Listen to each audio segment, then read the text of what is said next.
Momentum gagalnya Piala Dunia U20 itu menjadi titik balik elektabilitas Mas Ganjar. Semua menyaksikan bahwa apa yang dilakukan oleh Gerindra dan Pak Prabowo dalam menggandeng Mas Gibran Raka Buming Raka ini akan menjadi titik balik bahwa wah, Pak Prabowo ini nanti ambruk nih gitu. Yang penguasanya Mas Anies ini itu tidak terganggu sama sekali dengan ritme kampanye, dengan adanya gimmick politik, dengan adanya berbagai manuver yang dilakukan oleh Timnas Amin, itu tidak mengubah secara signifikan angka yang ada di Mas Anies. Kita sudah hampir terbiasa dengan revolusi digital. Dan ini peran dari kalangan milenial dan Z yang sudah memang cukup cukup terbiasa dan cukup leluasa memainkan digital ini mempengaruhi cukup luar biasa terhadap branding seseorang yang diciptakan secara secara cepat gitu. Dan ini kemudian bisa menjadi variabel apakah media sosial penting? Penting. Ceruk pemilih paling besar di 3 provinsi, yaitu Provinsi Jawa Barat, Provinsi Jawa Timur, dan Jawa Tengah, distribusinya cukup mengagetkan. Di Jawa Tengah, nah ini yang menarik. Ini yang menjadi kandangnya PDI Perjuangan, dan itu basis pertahanan yang dipandang agak cukup sulit selama ini untuk diintervensi dalam tanda kutip, tapi di sana jebol juga itu sama 02. Apakah saat ini pemilu 2024 akan menghasilkan divided government dalam terminologi negara federasi, ataukah menghasilkan united government?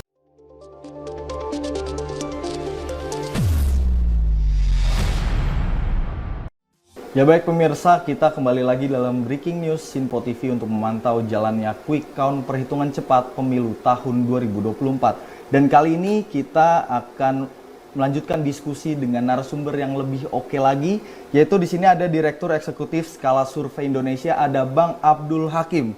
Selamat siang Bang. Selamat siang Mas Andi. Kabar baik Bang? Alhamdulillah sehat. Mas Andi gimana? Alhamdulillah baik. Sudah nyoblos belum tadi pagi? Sudah dong. Kita nyoblos dulu sebelum siaran. Bang Aap, mencermati dengan pemilu nih. Bagaimana pandangan Bang Aap terkait dengan pemilu tahun 2024 ini? Ya, suasana pemilu 2024 agak cukup berbeda jika kita perbandingkan dengan 2 pemilu terakhir, 2014 dan 2019, di mana saat itu karena cuma ada 2 paslon yang bertarung, pembelahan sangat dikotomis antara satu dengan yang lainnya, pertarungan dan pertengkaran ide gagasan serta dukungan juga cukup tajam.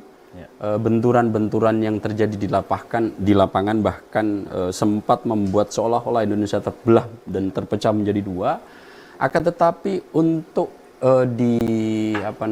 pemilu 2024 ini situasinya agak berbeda gitu.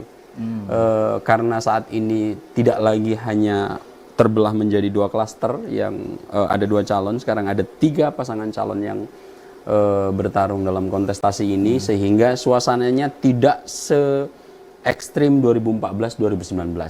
Ketika itu seolah-olah pertempuran hanya satu musuh, sekarang ada multipolar dengan hadirnya 1 tambahan pasangan calon yang kemudian pertempurannya tidak se-ekstrim 2014 dan 2019, Mas Andi. Mencermati dengan kampanye yang berjalan sudah 3 bulan nih Bang, yang dari bulan November hingga bulan Februari, tanggal 10 kemarin Februari sudah berakhir. Kalau Bang Aap sendiri mencermati dari strategi masing-masing ketiga paslon ini, Bang Aap melihatnya seperti apa? Ya, sebelum lari ke bagaimana strategi yang telah dilakukan oleh 3 pasangan calon dulu, ada baiknya kita sedikit melakukan identifikasi terhadap apa dan bagaimana klaster dukungan dari masing-masing paslon. Kalau kita lihat di antara 3 paslon nomor urut 1, nomor 2, dan nomor 3, ini sejak 2021 sebetulnya mereka sudah memiliki klaster pemilih yang loyal. Meskipun angkanya masih belum begitu menggelembung besar karena masih banyak yang belum memutuskan. Nah, di antara 3 klaster ini mendekati Oktober itu klasternya sudah mulai terbentuk total. Hanya ada 2 kawah pemilih yang terjadi di masyarakat Indonesia, yaitu pemilih-pemilih yang klaster yang sudah mapan, Mas Anies udah punya klaster, kemudian Pak Prabowo punya klaster, dan Mas Ganjar sedikit punya klaster itu. Sejak Oktober, klaster ini langsung terbelah menjadi dua. Klaster dua ini, satu pemilihnya Mas Anies, ini udah klaster yang berbeda. Itu kenapa Mas Anies sejak 2021 sampai survei terakhir seminggu yang lalu, angkanya segitu-gitu aja, karena klasternya mapan. Nah, yang cukup unik itu adalah kawahnya Pak Prabowo dan Mas Ganjar. Sejak Oktober, itu kawahnya bisa berubah. Mas Ganjar itu ketika tahun 2021-2022 sudah mulai melejit, karena kita cukup paham bahwa saat itu gestur Pak Jokowi ada di Mas Ganjar. Mas Ganjar ini membesar karena Mas Ganjar ini di-endorse dengan cukup serius oleh Pak Jokowi. Semua mungkin masyarakat juga tahu bahwa besarnya gelembung dukungan terhadap Mas Ganjar ini, variabel Pak Jokowi adalah cukup luar biasa. Nah, berdasarkan dinamika politik, sejak saya mencermati momentum gagalnya Piala Dunia U20, itu menjadi titik balik elektabilitas Mas Ganjar gitu.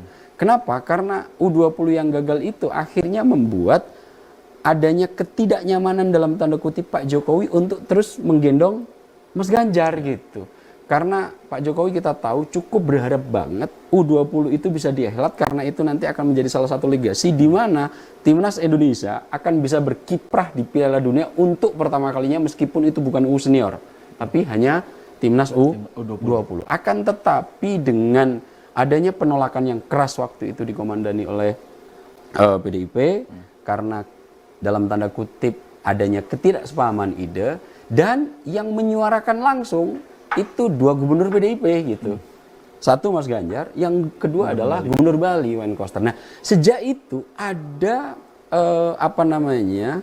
decline dari elektabilitas Mas Ganjar, yang ketika itu menurun ternyata cukup unik polanya sejak Oktober sampai sekarang. Ketika suaranya Mas Ganjar itu relatif turun, ternyata yang mengalami penggelembungan itu Pak Prabowo mengalami rebound ke atas. Dari 34, 33, 32, Pak Prabowo terus sampai akhir kemarin mencapai angka kritis 50% gitu. Nah, kondisi ini yang kemudian saya tadi menyebut kawah ini sudah menjadi kawah terpisah. Itu kenapa ketika Mas Ganjar turun, tingkat yang meninggalkan pemilihnya Mas Ganjar ini pindah ke Prabowo Subianto. Nah, ini kenapa bisa terjadi? Penjelasan utamanya ada di faktor Pak Jokowi gitu. Faktor Pak Jokowi, awal-awal ketika Prabowo memilih Gibran untuk menjadi pasangan, saat itu semua menyaksikan bahwa ini akan menambah ceruk elektabilitas gitu. Semua menyaksikan bahwa apa yang dilakukan oleh Gerindra dan Pak Prabowo dalam menggandeng Mas Gibran Raka Buming Raka ini akan menjadi titik balik bahwa wah, Pak Prabowo ini nanti ambruk nih gitu. Tapi momentum itu akhirnya terjawab pada debat cawapres pertama gitu. Disitulah orang yang menyaksikan Mas Ganjar, Pak Prabowo menggandeng Mas Gibran, loh ternyata yang saat ini cukup diremehkan menjadi variabel penentu sekarang yang sampai Pak Prabowo survei terakhir bisa melampaui angka kritis 50%. Sedikit Bang, ini pertanyaan terakhir sebelum kita masuk komersial break ya Bang ya. Pertanyaan terakhir, seberapa besar Jokowi efek ini Bang? Karena seperti yang tadi Abang bilang bahwa ketika Pak Ganjar melakukan blunder, terus juga suaranya berpindah ke Pak Prabowo, memang seberapa besar Jokowi efek ini? Kalau kita deteksi dari hasil survei 3 bulan belakangan, besar sekali gitu. Semua orang tahu bahwa Mas Ganjar besar itu diasuh oleh Pak Jokowi. Kemudian yang menjadi titik baliknya, mungkin ini juga kurang dideteksi oleh Mas Ganjar dan PDIP, bahwa variabel terbesar gelembungnya elektabilitas dari Mas Ganjar ini karena faktor Pak Jokowi. Nah, ketika U20 sudah mulai nggak nyaman, yang membuat renggang hubungan Mas Ganjar dengan Pak Jokowi, yang dilatar belakangi tentu sama tidak kenyamanan hubungan dengan Bu Mega, kemudian ada gestur-gestur menyerang Pak Jokowi. Ini menjadi kontraproduktif dan backfire terhadap Mas Ganjar gitu. Apalagi kemudian Pak Jokowi dalam gesturnya telah memberikan restu total terhadap Pak Prabowo, dan Pak Prabowo menangkap itu sebagai sinyal yang cukup oke. Saya bersama Pak Jokowi, narasinya tidak gampang lagi bahwa Prabowo Gibran melanjutkan apa yang sudah dimulai oleh Pak Jokowi. Apa yang yang diterima dan dilakukan oleh Pak Prabowo mengambil alih ketidakpuasan awal yang pendukung Pak Jokowi yang di Mas Ganjar ini bisa direbut. Ini kenapa? Dalam survei mulai dari Oktober, trennya adalah Pak Prabowo terus meningkat, Mas Ganjarnya terus turun. Baik. Dan punya potensi Ganjar Pranowo ada di nomor 3. Gitu. Oke, baik. Ini melanjutkan perbincangan tadi, Bang, terkait dengan perkembangan elektabilitas. Seberapa efisien dari masing-masing strategi paslon ini selama masa kampanye. Kemudian kita menyinggung soal debat yang sudah berjalan kemarin. Apakah ini berdampak terhadap faktor elektabilitas masing-masing paslon, Bang? Ya. Kalau kita bicara tentang elektabilitas, tentu banyak variabel yang melingkupi. Tidak bisa satu variabel akan menjadi leading sektor untuk bisa meng-up atau meng-down elektabilitas paslon. Nah, kalau melihat dari awal penetapan, sebetulnya untuk nama capresnya kan sudah mapan hampir 2-3 tahun yang lalu ya. Bahwa nama-nama yang unggul dalam survei ketika masih banyak nama, itu cuma 3 sudah menjadi pole position klaster terdepan kalau seandainya kita memakai analogi MotoGP. Selalu yang ada di klaster terdepan untuk Pilpres dengan nama calon tunggal itu adalah Pak Prabowo, Mas Ganjar, Mas Anies. Atau diputar-putar itu. Yeah. Itu kalau dalam MotoGP sudah masuk dalam klaster yang paling depan. Dan 2-3 tahun yang lalu sampai detik ini posisinya masih sama. Pole position ini tidak mampu digeser oleh nama-nama yang lain. Baik. Meskipun ada yang mencoba untuk kampanye dengan cukup luar biasa masif yang dilakukan oleh ketua umum partai, tapi klaster terdepan ini tidak pernah terganggu sampai penetapan capres yang maju kontestasi pada saat ini 3 paslon ini. Nah, kalau kita runut bagaimana strategi mereka, ada cukup unik. Memang kalau kita lihat dalam konteks marketing politik, ada 3 saluran yang bisa dipilih oleh masing-masing kandidat capres untuk bisa mengambil hati pemilih agar menentukan dukungan. Nomor 1 tentu, dengan revolusi yang telah dilampaui manusia, cara berkampanye pun cukup berbeda. Ya. Kita pernah mengalami revolusi bahasa, revolusi pertanian, revolusi industri, dan saat ini kita sedang memasuki revolusi digital. Dan ternyata revolusi digital dalam konteks Pilpres ini cukup berpengaruh. Ya. Kita tahu bahwa gelembung besar yang dimiliki oleh Mas Ganjar itu mau tidak mau karena kita sudah hampir terbiasa dengan revolusi digital. Mas Ganjar yang cukup lihai memainkan media sosial, baik itu Twitter, TikTok, YouTube, dan saluran-saluran media sosial yang lain, kemudian ditempelkan konten yang seolah-olah pada saat itu memang digandeng oleh Pak Jokowi sebagai suksesornya nanti ketika Pak Jokowi sudah tidak menjabat lagi. Itu saluran media sosial cukup memiliki pengaruh besar untuk menaikkan gelembung Mas Ganjar. Akan tetapi sebetulnya apakah hanya variabel media sosial nanti yang akan bisa mempengaruhi? Tidak 100%. Ada juga variabel penting selain media sosial, yaitu dalam konteks marketing politik disebut sebagai push marketing. Artinya si kandidat harus mendorong penuh ke pemilih untuk menyapa mereka satu persatu. Itu kenapa Mas Ganjar sampai harus nginep di rumah warga, jalan-jalan, bersepeda, lari, dan lain-lainnya. Ketika saat itu cukup efektif untuk bisa menggelembungkan kedekatan Pak Mas Ganjar dengan Pak Jokowi. Ya. Akan tetapi ketika kemudian ini berjalan seiring waktu dengan adanya dinamika Pak Jokowi yang kemudian harus berpindah dan bergeser haluan, akhirnya kemampuan dan kelihayan media sosial diambil alih itu. Apa buktinya? Kita tidak pernah bisa membayangkan diksi gemoy itu yang menempel dalam diri Pak Prabowo hanya butuh waktu nggak sampai sebulan sudah begitu masif bisa dikenal masyarakat. Dan ini peran dari kalangan milenial dan Z yang sudah memang cukup cukup terbiasa dan cukup leluasa memainkan digital ini mempengaruhi cukup luar biasa terhadap branding seseorang yang diciptakan secara secara cepat gitu. Dan ini kemudian bisa menjadi variabel apakah media sosial penting? Penting.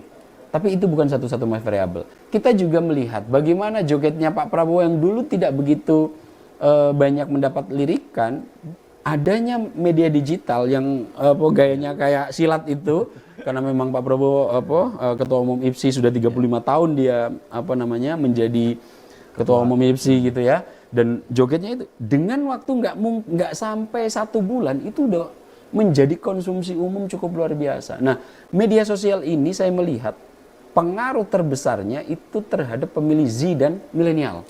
Dan ceruk pemilih mereka ini paling besar di antara DPT, hampir 47% untuk Z dan milenial dalam DPT.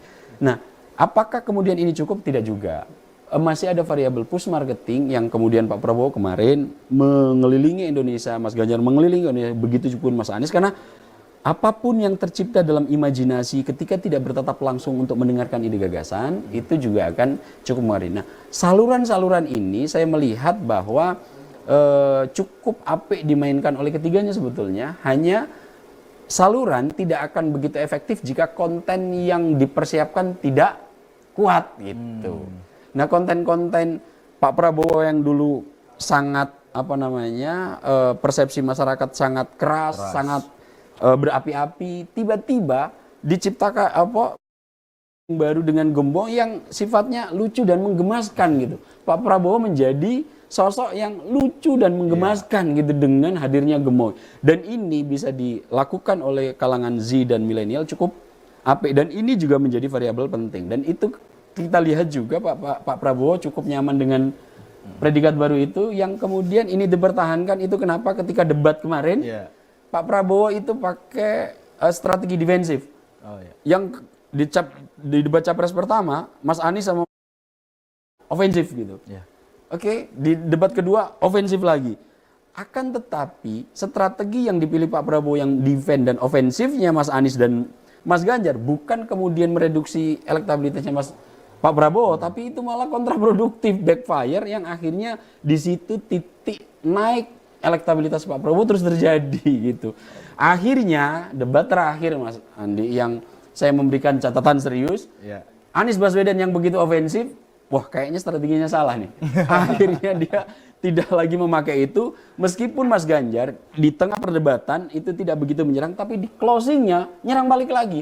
Padahal ini sudah diketahui berdampak buruk terhadap sektor eleksinya Mas Ganjar. Baik, ini seru banget nih mendengar penelitian dari Bang Aap, pandangan dari Bang Aap ini cukup signifikan dan cukup rinci dijelaskan oleh Bang Aap. Dan sebelum kita membahas terkait dengan quick count nih Bang Aap, sebenarnya quick count itu apa sih? Ya, ini memang masih banyak yang bertanya ya Mas Andi terkait apa sih quick count, makhluk seperti apa bentuknya dan bagaimana cara melakukannya. Sebetulnya quick count sendiri itu adalah salah satu metode yang ditemukan dalam ilmu statistik untuk menghitung secara cepat dengan menggunakan pendekatan ilmiah. Quick count ini sangat terkait dengan metodologi jika kita ingin melihat apakah ini bisa valid dan nanti biasanya akan bisa mendekati hasil yang sesungguhnya. Nah, quick count ini sebagai jembatan awal, sebagai upaya untuk mengetahui secara lebih dini hasil penghitungan yang ini sudah dilakukan adalah presiden, pemilihan presiden dan juga pemilu legislatif gitu. Nah, jika saya mendeteksi, kebetulan skala survei Indonesia sendiri tidak melakukan, tapi Sinpo kan melakukan itu dengan data-data nanti yang bisa kita elaborasi. Quick count jika dilakukan secara ketat dan dengan metodologi yang prosedur yang telah dilakukan secara ilmiah, maka pengalaman Indonesia yang sudah pernah memakai ini sejak pemilu 2024 sampai pemilu 2024 ini hasilnya cukup presisi gitu. Nah, ada beberapa keuntungan kenapa kita harus melakukan quick count. Pertama, kita bisa tahu secara lebih dini tentang hasil pemilu yang sedang berlangsung. Karena ketika kita melihat rekapitulasi KPU pemilihan hari ini, sampai nanti pengumuman penetapan kita tunggu sesuai undang-undang 35 hari setelah pencoblosan. Ya. Kalau tidak salah tanggal 20 Maret baru nanti ada penetapan hasil pemilu yang akan diumumkan oleh KPU. Panjang sekali itu, sebulan lebih. Nah, dengan jembatan instrumen quick count, maka hasil pemilu lebih dini bisa kita ketahui sejam atau 2 jam setelah pencoblosan penghitungan suara. Bang Ab, terkait dengan pendapatan dari beberapa hasil quick count, apakah ini nantinya akan berbeda dengan apa yang sudah diputuskan oleh KPU atau memang angkanya beda-beda sedikit aja, Bang Ab? Nah, terkait dengan hasil quick count, jika metodologinya dilakukan secara ketat, maka biasanya tidak akan jauh berbeda dengan hasil KPU, tapi masih ada selisih. Kenapa? Karena dalam melakukan quick count ada yang dikenal sebagai margin of error. Ya. Nah, cara menghitung margin of error ini adalah, kalau saya lihat lembaga-lembaga survei yang melakukan quick count saat ini, itu rata-rata mengambil sampel 3.000 TPS.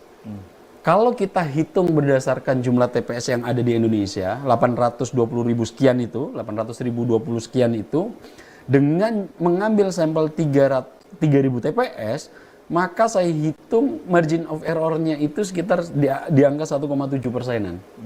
Jadi hasil quick count itu nanti naik turunnya pasti nggak sampai angka 2% gitu. Itu kalau kita basisnya TPS. Tapi kalau kita hitung dengan basis pemilih, 3.000 TPS itu satu TPS maksimal 300 pemilih. Kalau kita kalikan berarti itu sekitar 900.000 pemilih yang kemudian kalau kita mengacu pada DPT yang 204 jutaan itu, maka margin error-nya di bawah 1, 0,01 sampai 0,02. Ini cukup presisi semestinya untuk menggambarkan hasil penghitungan real, akan tetapi ada syaratnya, Mas Andi. Satu, dalam mengelaborasi sampel, dia harus bisa melakukan secara ketat yang memenuhi unsur representatif. Apa definisi representatif? Representatif ini adalah secara geografis populasi harus proporsional. Nomor 2, secara demografis, jenis kelamin, suku, bangsa, agama, di TPS-TPS itu harus mewakili dari heterogenitas masyarakat Indonesia. Baik. Jika ini bisa dipenuhi, biasanya hasilnya tidak akan jauh berbeda dengan rekapitulasi oleh KPU. Oke, baik Bang Ab. Ini kalau kita bisa lihat nih di layar nih Bang Ab, ini berdasarkan hasil Litbang Sinpo yang terbaru nih. Bang Aap yang sangat bersahabat dengan data. Bagaimana melihat ini Bang? Data masuk berapa persen? 73,17%. 73,3%. Dengan memperbandingkan hasil quick count Litbang Sinpo, hasilnya cukup mirip, dan saya yang sudah melakukan di 3 pemilu terakhir, saya sudah berani ngambil konklusi, Pilpres selesai. Saya berani bisa mengambil konklusi bahwa saat ini kita sudah punya presiden baru, tinggal hanya nunggu definitif diumumkan oleh KPU. Artinya misi dari paslon 02 berhasil. Kalau melihat data ini, upaya selama masa kampanye, sebelum masa kampanye, dinamika politik yang dilalui, akhirnya muaranya adalah hampir mendekati 60% suara pasangan 02. Dan saya meskipun tidak mengumpulkan data sendiri, dan saya sudah dapat info dari lembaga-lembaga kredibel karena saya punya banyak teman di sana, dengan pengalaman mereka, track record mereka, dan yang dilakukan oleh Litbang Sinpo juga yang melakukan ini, meskipun ini saya tidak mengumpulkannya sendiri, saya berani mengambil konklusi. Data sudah 73%, biasanya dengan data yang seperti ini, trennya tidak akan jauh berbeda, karena dalam ilmu statistik itu ada membaca hasil quick count itu karena memakai sampel. Kadang-kadang ada pertanyaan begini Mas Andi, cuma 3.000 TPS, padahal ada 800.000 TPS yang ada di Indonesia, benar bisa mewakili. Nah, dalam ilmu statistik ada yang disebut sebagai ekstrapolasi. Dalam ilmu statistik, TPS-TPS yang tidak menjadi basis sampel, itu polanya bisa kita ekstrapolasi dengan ilmu statistik untuk bisa terwakili dengan representasi jika pengambilan sampelnya tepat, jika distribusinya merata, dan jika ketaatan metodologi dilakukan dengan baik, maka ekstrapolasi yang akan dilakukan ini tidak akan merubah data yang 73% ini. Ya, oke, siap. Tapi Bang, terkait dengan ini kan nantinya pemilu akan berjalan dengan sekali putaran. Terus kemudian kira-kira prediksi Bang Aap ini berdasarkan pantauan ya. Sebenarnya ada beberapa provinsi gak sih yang menjadi kunci dari pemenangan Pilpres ini Bang? Nah, tadi saya melihat distribusi dari teman-teman yang melakukan quick count, termasuk tadi saya diskusi dengan Pimret Ya. Sinpo gitu. Secara distributif, ceruk pemilih paling besar di 3 provinsi, yaitu Provinsi Jawa Barat, Provinsi Jawa Timur, dan Jawa Tengah, distribusinya cukup mengagetkan. Dari hasil quick count di Jawa Barat itu agak cukup signifikan sampai 60%. Di Jawa Timur sampai mendekati angka 75% lebih. Di Jawa Tengah, nah ini yang menarik. Ini yang menjadi kandangnya PDI Perjuangan, dan itu basis pertahanan yang dipandang agak cukup sulit selama ini untuk diintervensi dalam tanda kutip, tapi di sana jebol juga itu sama 02. Perolehan Pak Prabowo dan Mas Ganjar itu di atas 50% 02. Yang lebih mengejutkan lagi Bali. Di Bali juga distribusinya, saya tadi dapat data, ternyata bobol juga di sana untuk Bali yang merupakan basis pertahanan dari PDIP. Nah, kalau lihat distribusi wilayah ini kan sebetulnya secara undang-undang 50% plus 1 itu akan bisa dinyatakan pemenang jika terdistribusi di separuh provinsi yang ada di Indonesia. Di masing-masing provinsi itu juga lebih dari sepertiganya distribusinya merata. Nah, kalau angkanya mendekati 60%, saya yakin itu sudah akan terpenuhi dengan sendirinya. Putaran ya, terjadi. Ketika saya sudah mengambil konklusi, ini kan penambahan dari data yang masuk tidak terlalu signifikan mempengaruhi persentase yang ada gitu. Tadi 59,1, tapi ini 58,65, artinya ya 0,03, 0,04 itu perbedaan naik turunnya suara, dan itu tidak signifikan secara statistik gitu. Nah, apakah ini satu putaran? Dengan saya mengatakan bahwa Indonesia pada saat ini sudah memiliki presiden hasil pemilu 2024, itu artinya putaran keduanya udah nggak ada. Bang Aap tadi menyinggung soal markas dari PDIP. Ini lumbung suaranya di Jawa Tengah dan Bali ini kan dimenangkan oleh Pak Prabowo. Tadi Bang Aap bilang. Apakah ini menjadi sebuah tanda bahwa keruntuhan dari partai penguasa saat ini kan PDI Perjuangan? Apakah ini menjadi salah satu sinyal? Nah, itu yang perlu saya tunggu hasil quick count untuk pileg. Karena yang pileg ini datanya masih kecil-kecil sekali dari teman-teman yang melakukannya, sehingga saya belum bisa dan belum berani mengambil kesimpulan. Tapi hasil exit poll dari beberapa lembaga survei mapan tadi sempat disinggung bahwa potensi Gerindra untuk ada di atas PDIP ada. Tapi karena data itu baru exit poll. Kalau exit poll meskipun wawancara orang yang sudah memilih, tapi untuk ketetatan metodologi dan lain-lainnya itu diperlukan. Tapi kalau seandainya untuk quick count, ini kan sudah menghitung hasil, dan itu rekapitulasi dari TPS, maka ada baiknya kita akan menunggu hasil quick count sampai data di atas 50%, sehingga nanti apakah saat ini pemilu 2024 akan menghasilkan divided government dalam terminologi negara federasi, ataukah menghasilkan united government. Apa itu? Jika kemudian Gerindra bisa memenangi kontestasi, kemudian eksekutifnya kamar dari lembaga demokrasi ini dua-duanya dimenangi oleh kelompok yang sama. Ini akan menyebabkan united government. Bercermin dari pemerintahan Presiden Joko Widodo. Betul. Dan biasanya dengan kondisi ini maka pengambilan kebijakan lebih sederhana.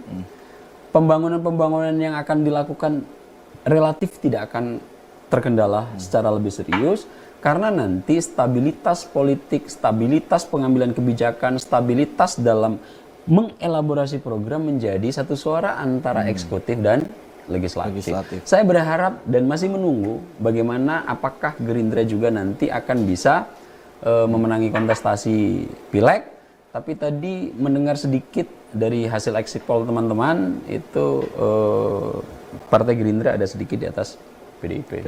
Ini semakin menarik nih Bang, melihat hasil quick count yang dilakukan oleh beberapa lembaga survei, terutama yang dilakukan oleh Litbang Sinpo. Bang Aap, kita lanjutkan tadi perbincangan tentang perhitungan cepat pemilu 2024. Ini kalau kita lihat dari hasil Litbang Sinpo nih Bang, ini sebenarnya paslon 02 nih di luar dugaan Bang. Karena kalau kita cermati dari beberapa hasil survei memang tidak ada yang pernah menunjukkan angka 58,65%. Rata-rata saya pernah melihat hanya sampai 54, itu pun hanya segelintir. Kira-kira apa yang membuat ini bisa di luar ekspektasi, Bang? Nah, cukup menarik memang ketika kita melihat hasil quick count baik dari Litbang Sinpo ataupun dari lembaga-lembaga lainnya ya. Sampai sepekan sebelum pencoblosan, lembaga-lembaga yang merilis lembaga-lembaga kredibel yang sudah berpengalaman 4-5 kali dalam melakukan survei dan quick count itu masih menempatkan posisi Pak Prabowo ada di angka paling gede 52%. Seperti yang dilakukan oleh Lingkaran Survei Indonesia. Kemudian indikator sempat menempatkan posisi Pak Prabowo di 51%. Artinya sepekan menjelang pencoblosan, angkanya memang sudah di angka kritis 50%. Akan tetapi ini yang jadi presiden gitu. Itu pun belum ada satu lembaga survei kredibel pun yang berani mengambil kesimpulan bahwa ini akan selesai dalam sekali putaran. Kalau saya bacanya seperti ini, akan rampung dalam satu ronde. Itu semua yang diberikan oleh kesimpulan oleh berbagai lembaga survei. Akan tetapi ketika melihat data quick count yang kemudian memberikan angka hasil yang kalau rentangnya saya ukur 57 sampai 59% ya nanti sepertinya yang akan hasil dari KPU. Nah, kalau melihat kondisi ini maka ini agak cukup mengagetkan dan perlu dicari variabelnya apa. Tapi kalau dalam sisi penjelasannya sejak bulan Oktober ya, sejak bulan Oktober ceruk yang seperti saya jelaskan di atas itu pemilih sudah menjadi 3 kawah besar dan pelan-pelan itu mengerucut menjadi 2 kawah. Satu kawah itu sudah ada penghuni dan penguasanya, yaitu kawahnya Mas Anies. Rentangnya ada di angka 20-25%. Nah, kawah yang besar itu adalah kawah yang punya irisan total antara Pak Prabowo dan Mas Ganjar yang di dalamnya ada variabel Pak Jokowi. Kalau yang 25% ini adalah mereka yang memang sudah tidak memiliki kepuasan terhadap Pak Jokowi. Nah, dalam perjalanannya, ketika melihat tren, suara Mas Anies ini tidak pernah terganggu. Ada di rentang 20-25%. Setiap survei dilakukan, kawah yang penguasanya Mas Anies ini itu tidak terganggu sama sekali dengan ritme kampanye, dengan adanya gimmick politik, dengan adanya berbagai manuver yang dilakukan oleh Timnas Amin, itu tidak mengubah secara signifikan angka yang ada di Mas Anies. Nah, akan tetapi yang cukup unik itu adalah adanya pembelahan yang cukup kuat antara Pak Prabowo dan Mas Ganjar gitu. Sejak Oktober itu sudah mulai terlihat ketika pertama kali dimulai penolakan U20, kemudian ketika timnas Israel itu pembelahan sudah mulai terjadi. Momentum perdebatan di antara materi kampanye kedua paslon ini kemudian makin membelah. Serangan utama yang Mas Ganjar sebetulnya besar, punya elektabilitas gede, itu karena variabel Pak Jokowi merasa mungkin ya Mas Ganjar ini dia besar secara eleksi karena dirinya sendiri. Mas Ganjar mungkin tidak sadar bahwa besarnya elektabilitas yang dimiliki itu ada variabel Pak Jokowi di situ.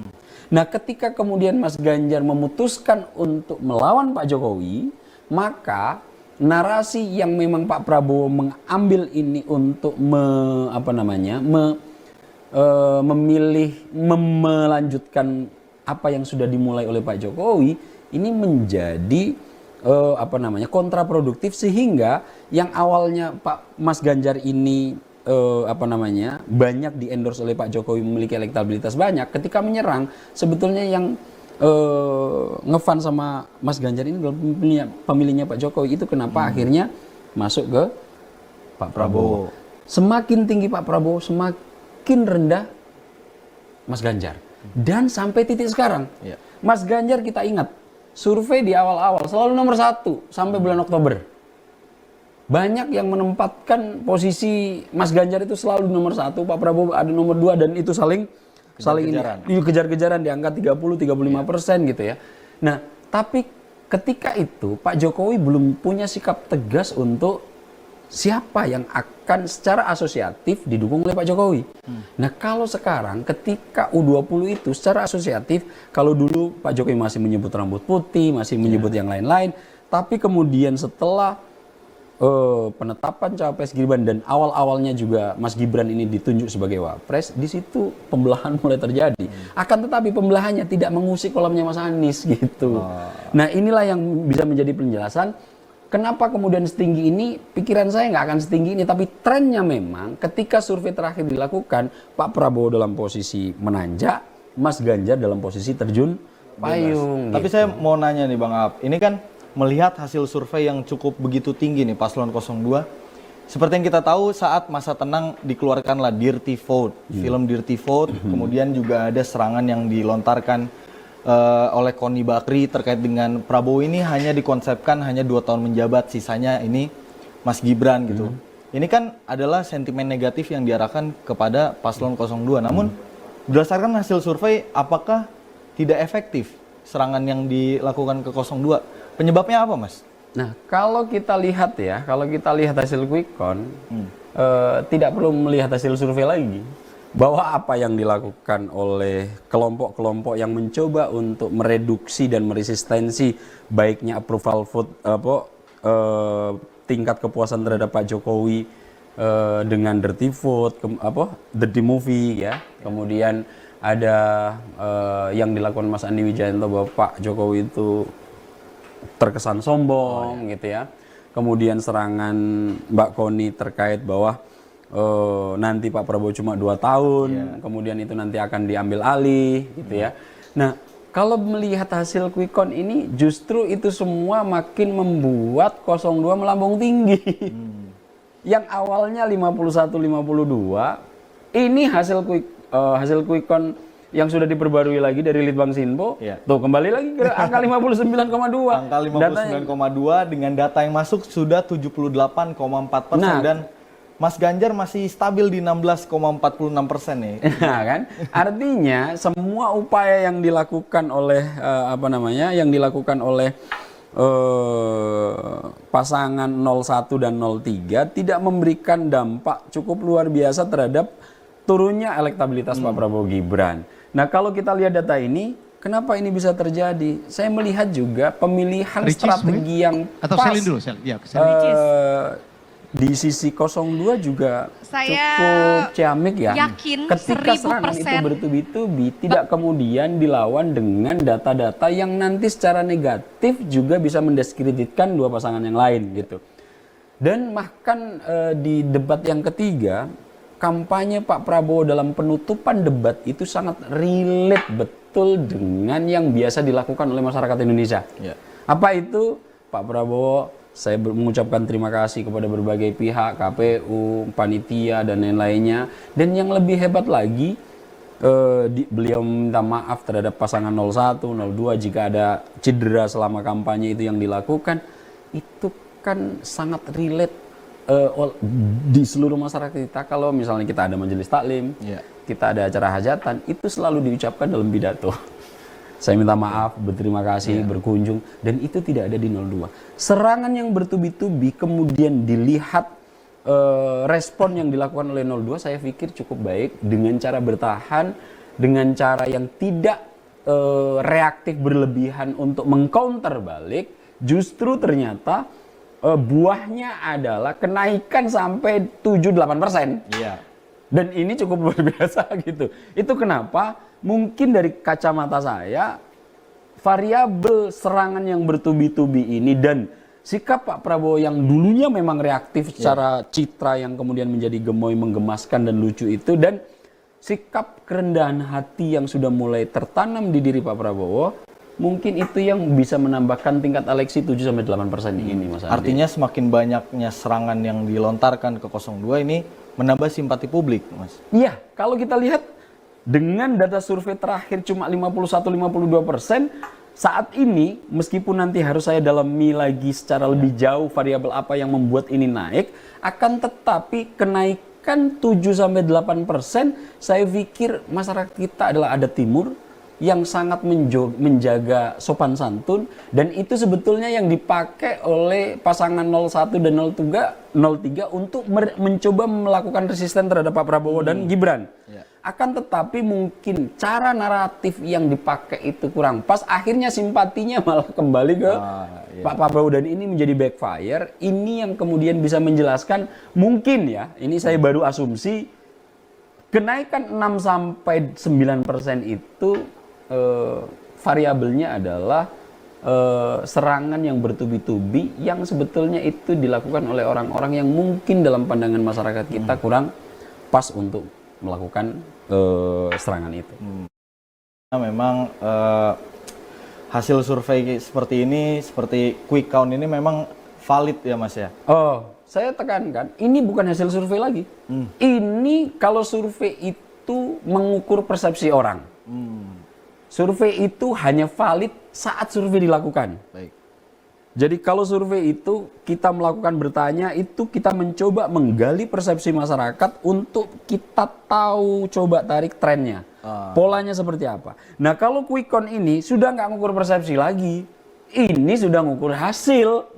Nah ketika ini hasil, makanya tadi dengan data Litbang Sinpo yang sudah hampir mencapai 80%, maka lagi-lagi kita sebetulnya saat ini sudah memiliki Presiden Indonesia hasil pemilu 2024, yaitu Prabowo Gibran. Nah, menarik mencermati kata-katanya Bang Aap tadi tuh. Kita sudah punya presiden di pemilu 2024 ini. Emang kedepannya harapannya seperti apa? Apakah nantinya, apakah pandangan Bang Aap dari paslon 01 dan 03 ada kemungkinan untuk melakukan rekonsiliasi? Nah, kalau kita lihat ya, saya berharap aja ini dengan kalimat Pak Prabowo yang akan melakukan rekonsiliasi segera, bahwa Pak Prabowo akan menjadi presidennya 01, pendukungnya 01 dan 03, mencoba untuk merangkul secara keseluruhan agar bisa mempercepat konsolidasi pembangunan. Saya berharap ini bisa dilakukan Pak Prabowo. Seperti beliau kemarin diajak rekonsiliasi oleh Pak Jokowi. Jika memang secara definitif nanti Pak Prabowo itu bisa menduduki posisi sebagai presiden, tinggal menunggu penetapan KPU, maka rekonsiliasi mudah-mudahan bisa dilakukan sehingga pembangunan bisa cepat digenjot lagi untuk melanjutkan, maka stabilitas politik akan bisa tercipta. Dampaknya ketika ini kan rekonsiliasi pasti akan membutuhkan waktu nih Bang. Tapi dampaknya akan seperti apa bagi negara ini ketika rekonsiliasi tak kunjung juga terjadi? Nah, ada dua pendekatan saat ini yang saling dikotomis bagaimana negara itu bisa dibangun. Yang pertama, ada pendekatan tentang pentingnya stabilitas politik untuk pembangunan ekonomi. Yang kedua, ada pentingnya demokrasi untuk memberikan ruang pertengkaran yang secara terus-menerus secara ide, akan tetapi biasanya kegaduhan yang seperti ini pembangunan bisa menjadi sedikit terhambat. Nah, dua pendekatan ini memang lagi diperdebatkan khususnya di dunia akademis. Sebetulnya yang paling harus diutamakan apakah stabilitas politik ataukah proses demokrasi yang membenturkan berbagai macam ide yang nanti itu agak sedikit mengganggu jalannya pembangunan. Nah, kondisi ini kita sudah cukup melihat di 10 tahun terakhir. Seandainya waktu itu Pak Prabowo tidak berkenan untuk rekonsiliatif, saya pikir pembangunan yang dilakukan oleh era Pak Jokowi tidak bisa secepat sekarang gitu. Akan tetapi karena selama 10 tahun terakhir ini PDIP menjadi ruling party, kadernya menjadi presiden, kemudian Pak Prabowo yang menjadi kompetitor 2 kali bisa kemudian diajak gabung, pemerintahan bisa menghasilkan stabilitas politik yang cukup mapan. Dan kita lihat hasilnya, semua pembangunan infrastruktur bisa berjalan mapan, yang awalnya disconnected untuk jalur jalan itu belum bisa tersambungkan, bisa tersambungkan secara cepat tanpa ada riak-riak yang cukup kuat untuk bisa menghambat pembangunan-pembangunan ini. Nah, saya berharap stabilitas politik selama 10 tahun terakhir ini tetap bisa dipertahankan dengan upaya Pak Prabowo yang sudah punya komitmen untuk melakukan rekonsiliasi terhadap semua pesaingnya di Pilpres ini bisa terrealisasi. Dan jika tidak, ya kita lihat nanti demokrasi akan kita pertentangan idenya juga akan.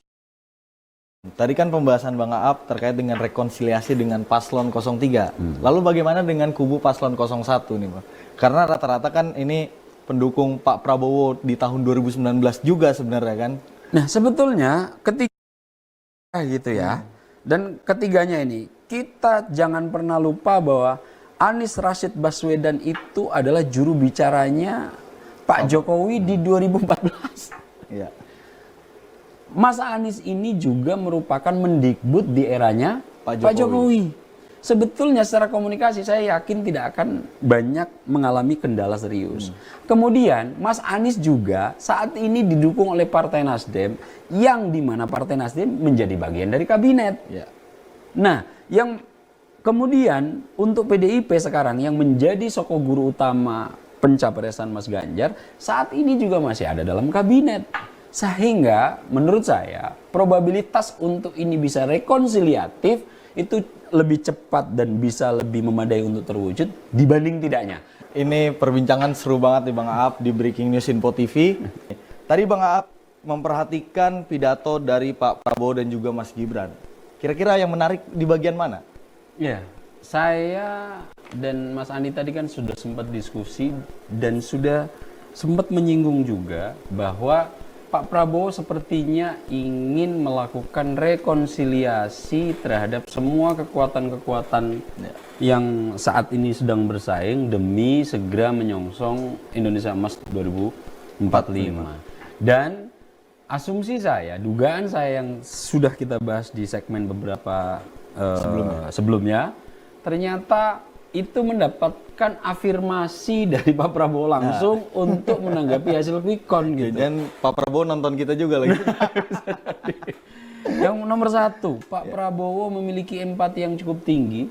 Kenapa? Karena kemenangan ini disebut semua stakeholder meskipun tidak mampu untuk menampung, merangkum dalam menyebut dalam satu pidato, tapi setidaknya satu tanda yang bisa kita baca, Pak Prabowo tidak mengklaim dalam kemenangan semua sosok-sosok yang memiliki peran kunci disebut. Ini adalah tanda empati dan ini menurut hemat saya sebagai indikasi baik tentang ketakutan banyak pihak ketika Pak Prabowo akan menjadi pemimpin, akan menggunakan tangan besi.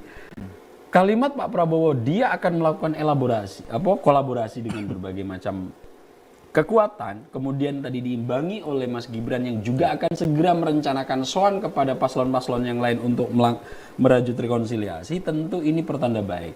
Mudah-mudahan pihak-pihak yang nantinya akan diajak rekonsiliasi berbesar hati sebesar Pak Prabowo ketika menerima permintaan bergabung dari Pak Jokowi, sehingga kita sudah cukup merasakan bahwa bergabungnya dua tokoh ini telah berhasil sampai detik ini untuk misalnya yang paling kentara adalah menghadapi pandemi. Tidak banyak negara-negara yang berhasil recovery dengan begitu cepat mengatasi pandemi. Seandainya polarisasi itu terjadi terus-menerus, tentu agak cukup sulit untuk mengatasi pandemi dan recovery pasca pandemi. Saya berharap juga indikasi yang diberikan oleh Pak Prabowo akan segera rekonsiliasi, yang saat ini kekuatan menjadi tripolar, ada 01, 02, 03, kembali menjadi unipolar untuk segera menghadapi situasi yang ada di depan. Tadi menarik juga Pak Prabowo sempat menyinggung satu, berada di situasi negara besar yang kondisi sekeliling kita tidak baik-baik saja gitu. Ada konflik di Laut Cina Selatan, kemudian ada ancaman perang Taiwan yang sudah terjadi gejolak yang cukup luar biasa. Tentu dengan adanya unifikasi di antara tripolar yang sekarang bersaing, saya berharap indikator ini menjadi kebaikan bagi Indonesia ke depan, Mas. Iya. Tadi yang menarik ini ada penegasan sedikit dari Mas Gibran. Awalnya dia bilang kalau singgung soal Samsul, kemudian juga Planga-Plongo, dan juga dia sempat disebut soal takut debat. Namun dia di akhirnya mengatakan bahwa akan melakukan sowan ke paslon 1 dan 3. Iya, Pengamatan Bang Aap Mas gimana? Gibran kayaknya curhat colongan. Sepertinya masih ada sedikit rasa jengkel yang merasa diremehkan sebagai anak muda, tapi kemudian Mas Gibran sebagai sosok yang adrenalinnya, testosteronnya masih cukup melimpah di badannya, sedikit curhat colongan lah. Nih, yang kalian remehkan ternyata berhasil mendampingi Pak Prabowo untuk mengantarkan menjadi presiden Indonesia. Kira-kira begitulah. Tapi secara umum kemudian dibungkus akan segera sowan, minta maaf, terima kasih. Ini adalah pertanda baik empati untuk menjadi presiden yang mengayomi semua golongan.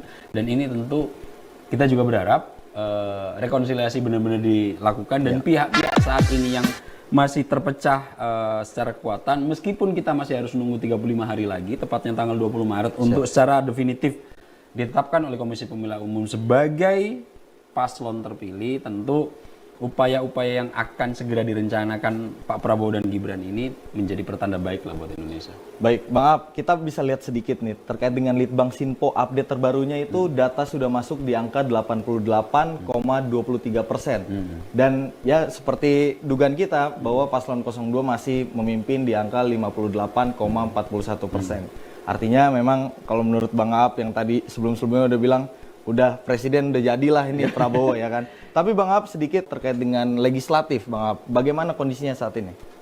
Prediksi tadi 73 sampai 83, pergerakan angkanya tidak jauh berbeda gitu. Jadi memang pertumbuhan dan pengurangan dari masing-masing paslon sudah cukup stabil, proporsionalitasnya saya deteksi dari beberapa lembaga survei juga proporsinya sudah cukup mapan di berbagai macam provinsi. Jadi kalau lihat kondisi ini ya konklusi yang sudah kita ambil ketika data Litbang Sinpo masih 73% tadi semakin tervalidasi. Baik, siap. Tapi satu catatan nih yang agak mengganggu saya sebetulnya, ketika kita melihat hasil quick count pemilu legislatif, ini agak cukup di luar prediksi karena P3 sepertinya punya indikasi untuk tidak lolos ke Senayan. Dan ini tentu menjadi pukulan berat bagi Sandiaga Uno yang dulu sebetulnya adalah bagian dari Partai Gerindra, kemudian mencoba peruntungan untuk hijrah ke partai lain agar bisa menduduki posisi cawapres. Sudah posisi cawapres nggak dapat, akhirnya partai yang dinaungi oleh Mas Sandi juga terancam tidak lolos karena dalam quick count saya lihat rentang angkanya di 3,7, 3,4, 3,3 gitu. Nah ini tentu juga akan menjadi catatan serius. Sehingga punya potensi 9 parpol yang ada di parlemen sekarang berkurang 1. Baik. P3. Nah, cuma yang menjadi catatan juga kalau melihat hasil survei yang hasil quick count ini 4 besarnya ternyata agak cukup unik ini. Secara urutan ada PDIP, Golkar, Gerindra dan PKB. Ini tentu kita masih harus menunggu hasil 100%. Tapi seperti yang kita diskusikan untuk parpol pendukung yang lain ada PDIP dan PKB yang tidak dari 02 punya potensi besar. Kalau ini nanti tidak bisa direkonsiliasi, divided government akan terjadi. Jika kemudian PKB, PDIP memutuskan untuk menjadi kelompok balancing sebagai oposan, tentu ini akan tidak seperti yang kita dibahas di awal, akan ada penyatuan antara kekuasaan eksekutif dan legislatif. Kita cukup bersyukur ya. Seperti sudah disinggung oleh Pak Prabowo, pemilu di Indonesia, baik khususnya untuk Pileg, itu adalah pemilu terbesar dan terumit di dunia.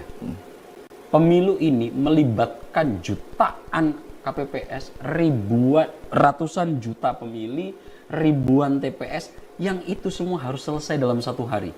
Ada salah satu negara yang sebesar Indonesia, tapi pemilunya sampai 6 pekan, sampai sebulan lebih. Hanya satu-satunya negara dengan jumlah pemilih di atas 200 juta dilakukan dalam waktu 1 hari, itu cuma Indonesia. Itu kenapa pemilu Indonesia itu menjadi the biggest one day election in the world. Jadi satu-satunya pemilu terbesar yang ada di dunia yang harus selesai dalam 1 hari. Tapi di luar besar dan rumitnya penyelenggaraan, kita melihat sampai ada hasil quick count ini dalam perjalanannya kita cukup lancar.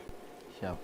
Itu nomor 1. Nomor 2, kita cukup bersyukur karena energi kita segera bisa kita alihkan untuk segera melakukan konsolidasi dan membangun kerja-kerja pemerintahan, karena ternyata banyak lembaga survei yang memprediksi Pilpres akan berjalan 2 ronde, merujuk hasil quick count itu tidak terjadi.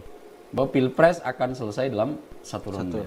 Kemudian yang ketiga, perkara ketiga, hasil respon dari pasangan yang akan diprediksi dan diproyeksi menang cukup menggembirakan.